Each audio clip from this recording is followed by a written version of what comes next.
આજથી સવા વર્ષ પહેલાં રાજકોટમાં યાજ્ઞિક રોડ ઉપર સર્વેશ્વર ચોકમાં એક ગણપતિ મહોત્સવ વખતે એક દુર્ઘટના બની હતી.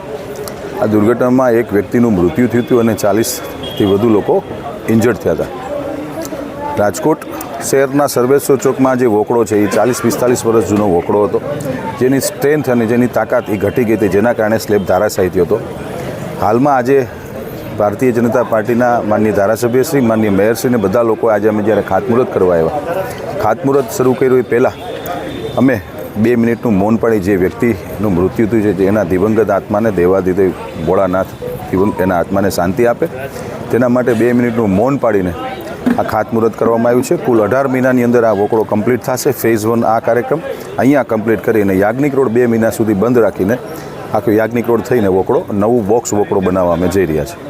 સાંજ સમાચાર ફેસબુક પેજને લાઇક કરો, વિડીયો શેર કરો અને વધુ વિગતવાર સમાચાર માટે sanssamachar.net વિઝિટ કરો.